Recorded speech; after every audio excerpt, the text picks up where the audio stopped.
What is going on, everybody? What is going on? The Catch fam, my name is John Dawson, and in today's video, we are hopping into our Week 10 must-start tight ends for the 2022 fantasy football season. If you guys do enjoy today's content, be sure to hit that like button on the way in. Hit that subscribe button, of course, if you are new to the channel. It really does help us out when you guys hit that like and consider subscribing. And please feel free to drop any comments, questions, concerns pertaining to the 2022 fantasy football season down below. I'll get back to you as soon as I possibly can. Without further ado, let's hop into today's video. Keep in mind, if you guys do have a top tier tight end like Travis Kelce or George Kittle or Zach Ertz, they are in your starting lineups, no doubt about it. We're going over some tight ends who do have tougher matchups this week, who I still think should be in your starting lineups. Some tight ends who might still be out there on the waiver wire who are worth starting, and some mid-tier tight ends who are also worth starting this week. But Travis Kelce gets a beautiful matchup this weekend against the Jaguars. He's absolutely a must start. George Kittle has a great matchup against the Chargers as well. And Zach Ertz doesn't have the best matchup overall against the Rams, but he is still a must start as well. All right, without further ado, let's hop into today's video. All right, first up on the list, we've got Dallas Goedert, who honestly should just be a must start, similar to guys like Kittle and Kelce and Ertz that we just talked about. He comes in as your tight end 4 on the season, but believe it or not, the Commanders are one of the best teams in the NFL against the tight end position. So I really just wanted to give you guys some confidence overall that Goddard should be in your starting lineups if he is on your team. He's averaged 11.5 PPR fantasy points on the season. He's coming off of his best game of the year, 24 fantasy points against the Houston Texans. This Eagles offense is phenomenal. I do not care that the Commanders have played very well against opposing tight ends. In week 3 against Washington, Dallas Goedert still had 11.6 fantasy points, 4 targets, 3 receptions, 26 receiving yards, and a touchdown. He scored one of his only 2 touchdowns on the year against the Commanders. I say continue to roll with him as we approach week 10. All right, next up on the list, we've got Cole Kmet really starting to make some waves in the fantasy community over the last week or so. You guys know he was a top priority option in the waiver wire video for the week, coming off of a 22-point performance in week 9 against Miami. He now has 3 touchdowns in his last 2 games. This Bears offense as a whole is 110% humming behind quarterback Justin Fields, and we're starting to get some of that production out of Kmet that we expected in the preseason that we absolutely saw zero of at the beginning of the year. So I think Kmet is a really strong option. If he's still out there on the waiver wire, he's probably worth rostering overall just to see where this Bears team and this Bears offense goes over the next coming weeks. On top of that, here in week 10, he gets the Detroit Lions. They are the 28th worst team in the league against opposing tight ends. It's a beautiful matchup overall. Kmet is 110% worth a start as we approach the week. All right, next up on the list, we've got Greg Dulcich of the Denver Broncos, another tight end we talked about heavily in this week's waiver wire video. He gets the Tennessee Titans, the 25th worst team in the league against the tight end position. And honestly, I don't expect a lot out of this Broncos offense, but with how good the Tennessee Titans have been against the run game, I do think that the Broncos will be in a position where they are forced to throw the football. I think that Greg Dulcich will be a huge beneficiary of that. Overall, he's averaged 10.6 fantasy points in the 3 games that he's played this year, 12.4 in week 6, 11.1 in week 7, and 12.7 in week 8. He's a very solid start in full PPR. He's a perfectly fine start in other scoring formats. I think he has another good week against the Titans here in week 10. All right, next up on the list, we've got Pat Freiermuth, who holds the most difficult matchup of the week of any player on this list. No doubt about it, the Saints have been phenomenal against the tight end position. They are one of the best teams in the entire league from a fantasy perspective against tight ends, but Pat Freiermuth has averaged 9.3 fantasy points per game in full PPR so far on the season. We've got Chase Claypool, who's been traded to the Bears, out of the picture. That should only draw more targets for Pat Freiermuth from his young quarterback in Kenny Pickett.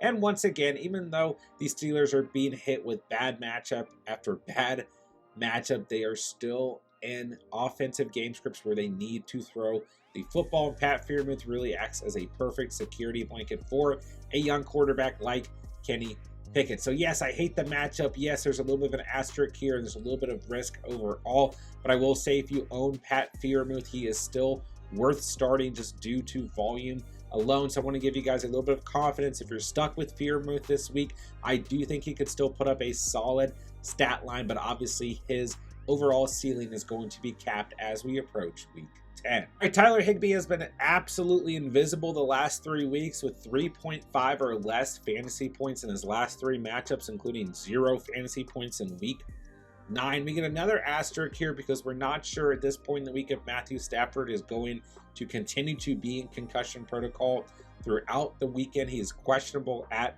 the moment, but as long as Stafford suits up and plays in week 10, Tyler Higbee has to be a must start. The Arizona Cardinals are the 2nd worst team in the league against opposing tight ends, and although Tyler Higbee is only averaging 7.5 fantasy points per game, before week 6 that average was a lot higher. The last 3 weeks have absolutely drowned his ranking overall and his overall stats on the season, but I think this could be a game, as long as Stafford is healthy, that Higbee could get back into the picture. And I've seen Higbee be dropped in a lot of your guys' leagues. If you're absolutely desperate for a streaming option, I think even if Stafford's not out there, there's a chance, just due to the matchup, that Higbee could put up a nice stat line even with a backup quarterback. Got to remember, those tight ends always end up being those really nice security blankets for backup quarterbacks at the end of the day. So all I'm saying is, if you're desperate, if you have doubts in Higbee, just look at this matchup. It's absolutely beautiful as we approach week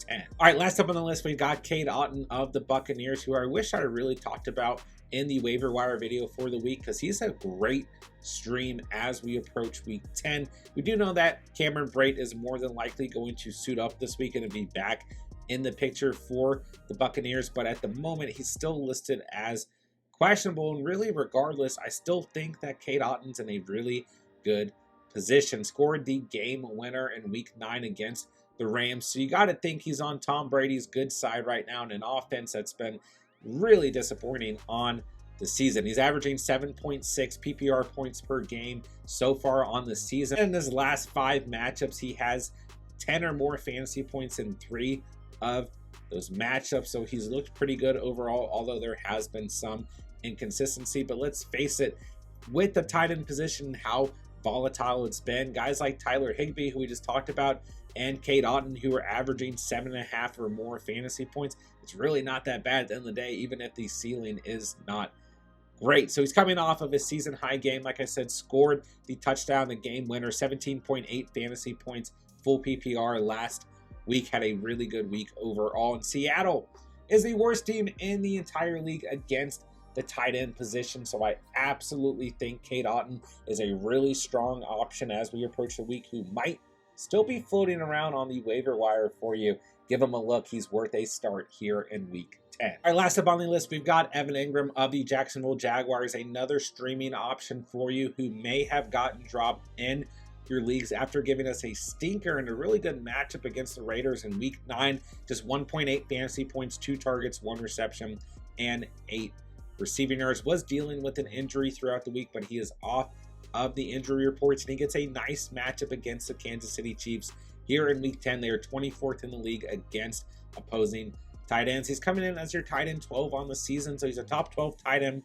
Don't get me wrong, there's a major difference between a top 5 tight end, top 10 tight end, and even a top 12 tight end. The points disparity is all over the place, but still averaging 8.3 fantasy points on the season. He's had 9 or more fantasy points in every matchup this year except for 4 of them. So overall, for the tight end position, that's really not that bad. So if you need a desperate streaming option, Ingram got dropped in a lot of leagues after his performance in week 9. I think he's pretty solid in a game script where the Jacksonville Jaguars are probably going to be forced to throw the football against a very good Kansas City Chiefs team. So I think he's worth a stream. Definitely worth a look overall as we approach week 10. That'll do it for today's video. If you guys did enjoy the content today, be sure to hit that like button on the way out. Hit that subscribe button, of course, if you are new to the channel. And please feel free to drop any comments, questions, concerns pertaining to the 2022 fantasy football season down below I'll get back to you as soon as I possibly can. With that, I'll say thank you guys so much for watching and or listening, and remember, you saw it here on The Catch.